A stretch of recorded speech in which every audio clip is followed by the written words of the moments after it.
These are your due dates. A mole is a what, folks? You just heard it. A mole is a unit, or have you containing 6 times 10 to the... Look at that. You're going to remember that number because of that song. It's on my YouTube channel, so when you go under, Unit 6 playlist, it's there if you want to rewatch it. If you want to make it your own, ringtone, I'm sure you can find a way to do that. All right?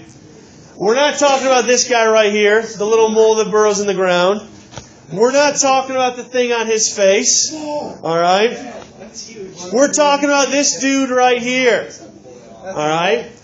His name is Avogadro. All right? Amadeus Avogadro. Not avocado every single year. It's not avocado.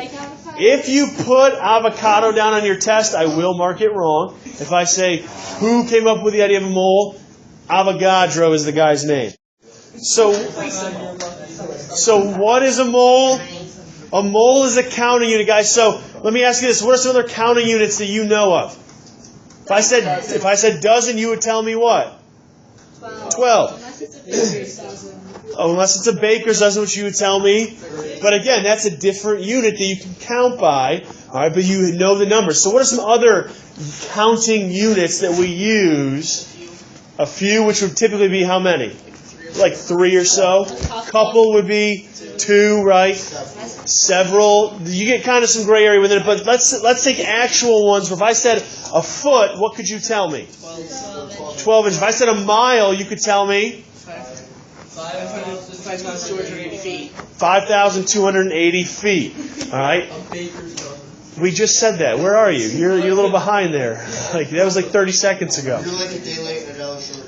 If I said a ton, anybody know how much is in a ton? 2,000 pounds, okay? So you get the idea. We use these other numbers when we have gigantic amounts and it's just kind of crazy. So I wrote that out. Do you honestly think I want to write out that huge number every single time? No, I don't. That's 6.02. So we, use scientific notation. This is why scientific notation is so important to this class. Can you see one atom? No. We can now with using, crazy electron microscopes and things like that, but you can't see it with the naked eye. But it said in the song, if you had a mole of sugar, what does it fit in? The palm of your hand, right? You can see a mole of a substance, but that's 6.02 times 10 to the 23rd atoms of that. So our official definition, guys, is the amount of a substance that contains exactly as many particles as there are atoms in exactly 12 grams of carbon-12. All right? So there's our definition of it. All right? It's a constant, guys. 1 mole of anything is this. You need to memorize this number. I looked through your reference packet. It is not in your reference packet. If you find it, let me know.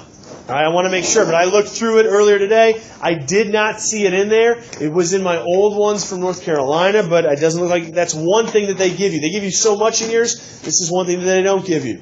Okay? But 6.02 times 10 to the 23rd, we're going to use it enough that you will have it memorized, no problem. All right? No problem at all. You have a song to help you remember it.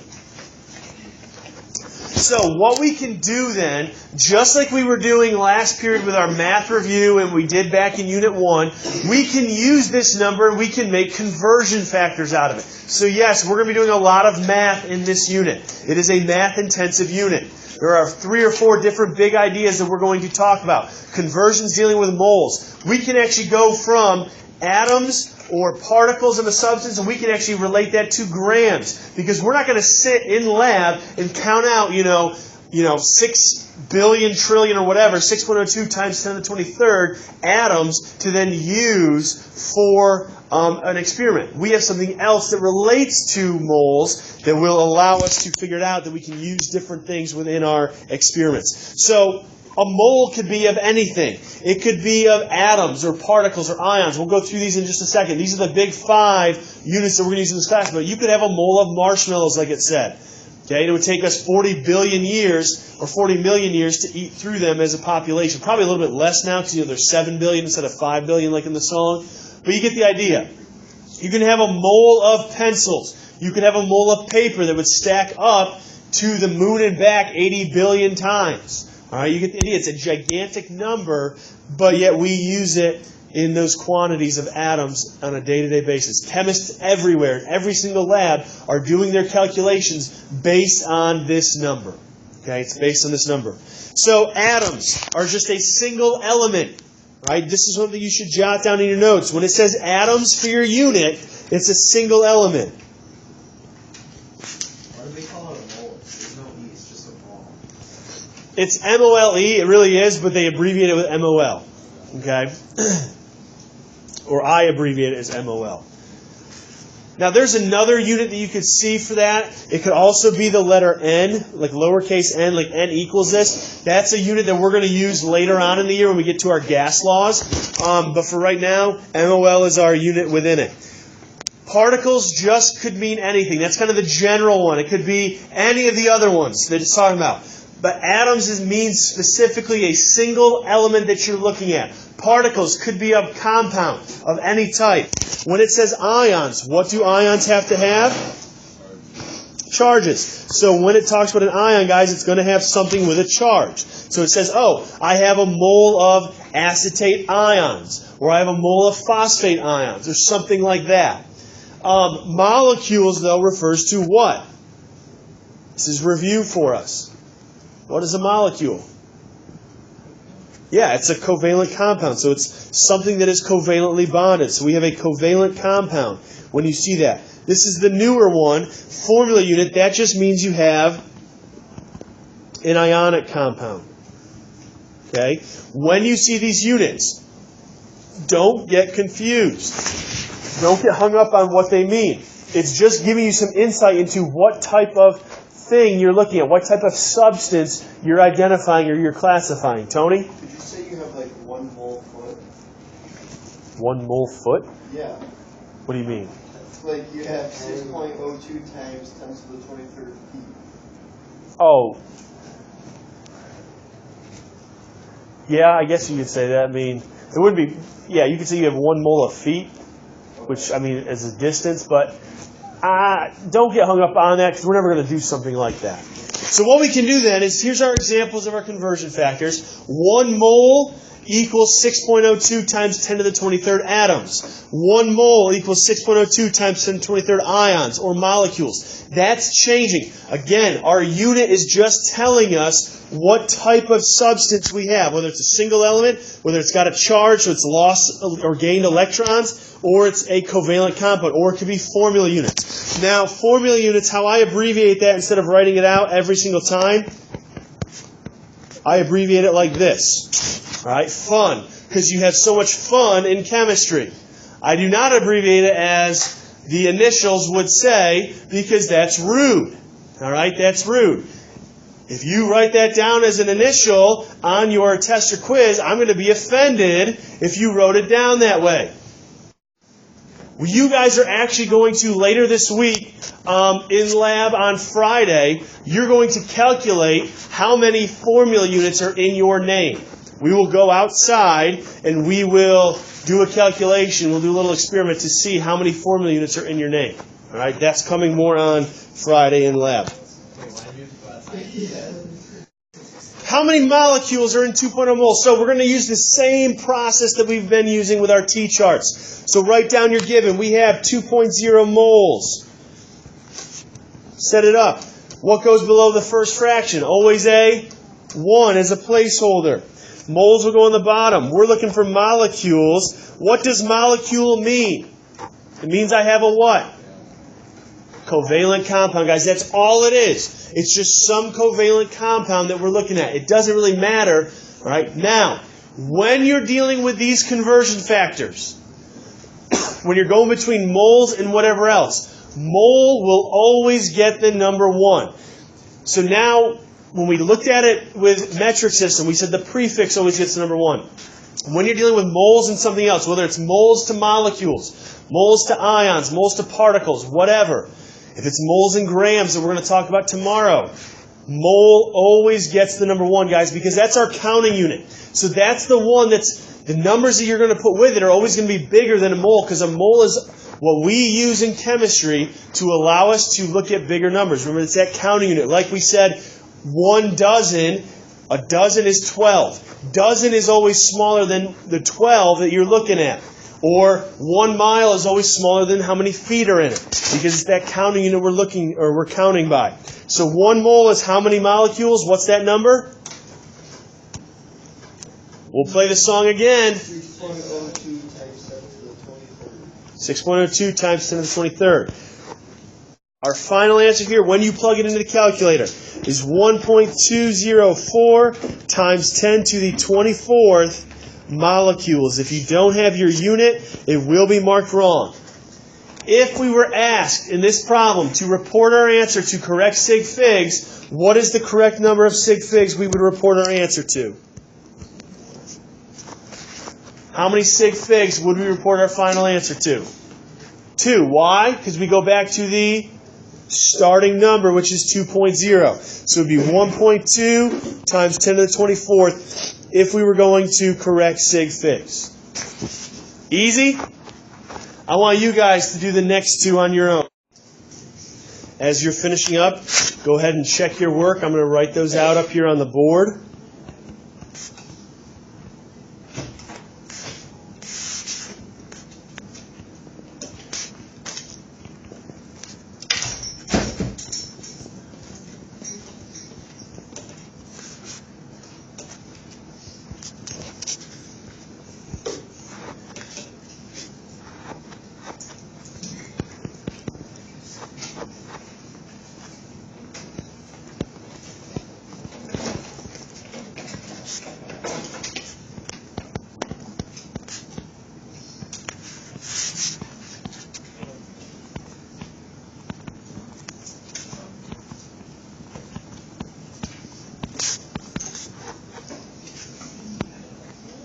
What's this 1.75 is going to be what? 4.5 times 10 to the 23rd. So proper 6 figs. Absolutely. I will pretty much, guys, always on your quizzes, it'll be understood that report your final answer to correct sig figs. Are there any questions with either of these practice ones that you guys did? Easy?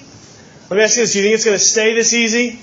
No, we're going to take it piece by piece, but are these conversions easier, do you think, than the metric ones? Anybody feel that way? Absolutely. That is one thing I will say, hands down. These conversions, if you could do the metric ones, these are going to be a piece of cake for you. If you struggled with the metric, but you understood how to set your units up, you're going to find that these are actually very easy, very user-friendly. All right? Because it's molecules. That's how I abbreviate molecules, M-O-L-E-C. Because that's the weird one, it's molecules and moles, so probably I should write out all of molecules, but I'm lazy, so that's where I was. But yeah, it just means molecules. All right, so then we can kind of do the reverse thing, guys, where we start with a number of particles, and we can figure out how many moles we have. So here we have 6.02 times 10 to the 23rd. There's no unit there. We're just going to call it particles then, because that's our general, very general abbreviation, or excuse me, unit. Okay, so particles would go on the bottom, moles will go on the top. 1 mole is how many particles? 6.02. So all I've done here is instead of multiplying by Avogadro's number, now I'm dividing by it. So that's easy math. And 6.02 times 10 to the 23rd particles, we should have 1 mole. I want you guys to do the next two in your notes. So as you continue to finish up, I'm going to work these problems out. Check your work as I work through those.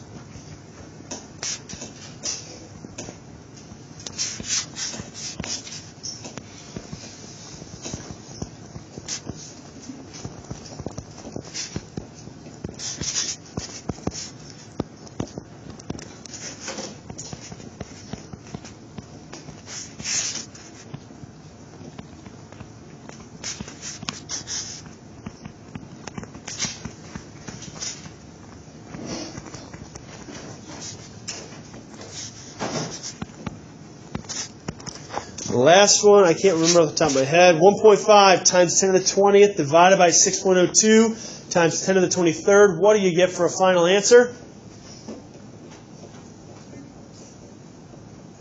Bueller. 2.5 times 10 to the what? Nope. That's less. No, it's 2.00. Oh, I think you're right. Yeah, it is 2.5. Yeah, have confidence in yourself. 2.5 times 10 to the minus 4. It just didn't seem. Molar mass is kind of how you'll hear me talk about it. Another name for it, though, is gram formula mass. Gram formula, where you're using grams, and it's the amount of mass you have in your formula. So for elements, the molar mass is equal to the atomic mass. Where do we get the atomic mass from? Periodic table. Get your periodic tables out if you don't have them out already. Okay? We can make another type of conversion factor, guys. 1 mole of a substance is equal to its atomic weight. So for carbon, 1 mole of carbon is 12.01 grams of carbon. A mole of lithium is 6.94 grams of lithium. I want you guys to do these two conversion factors right here. Tell me what our conversion factor would be for calcium. 1 mole of calcium is how many grams of calcium?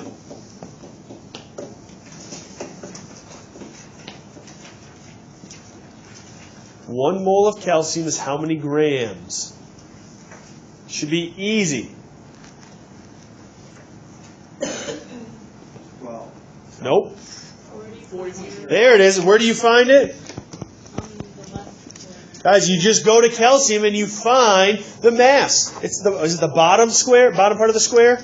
No, it's the top. It's the top left. Okay, that top left number square. That's it. So for iron, what's our molar mass of iron?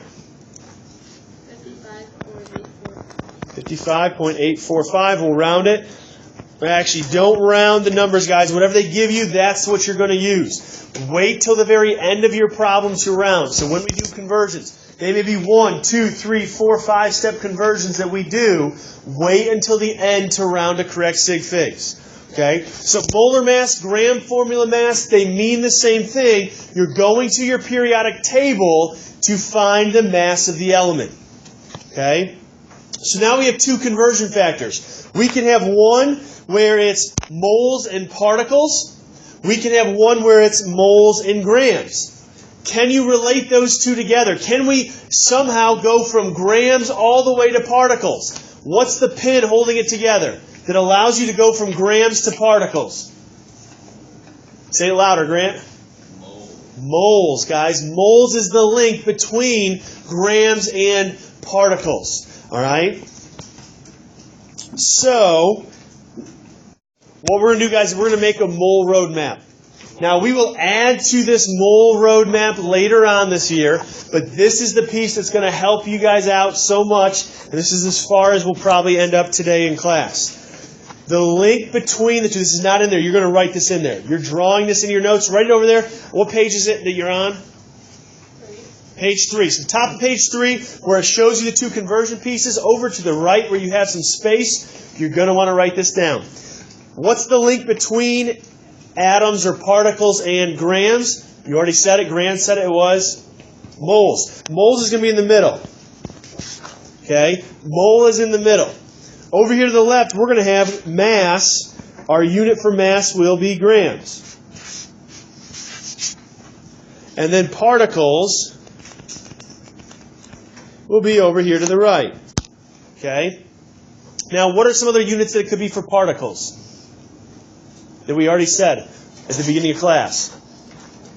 It could be atoms. It could be molecules. It could be ions. It could be formula units, or it could be particles. Okay? Any of those 5 that it could be. They mean the same thing. So maybe you want to jot those down to the right. Atoms, ions, formula units, or fun, and molecules. They all mean the same thing. You're starting there to the right.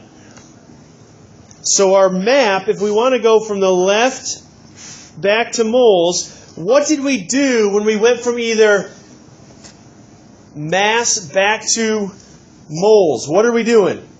We end up dividing by our formula mass. Dividing by the formula mass or the molecular mass. I'm going to call it molecular mass, Mn. When we go from moles back out, what do? We multiply by the molar mass is what we're going to see.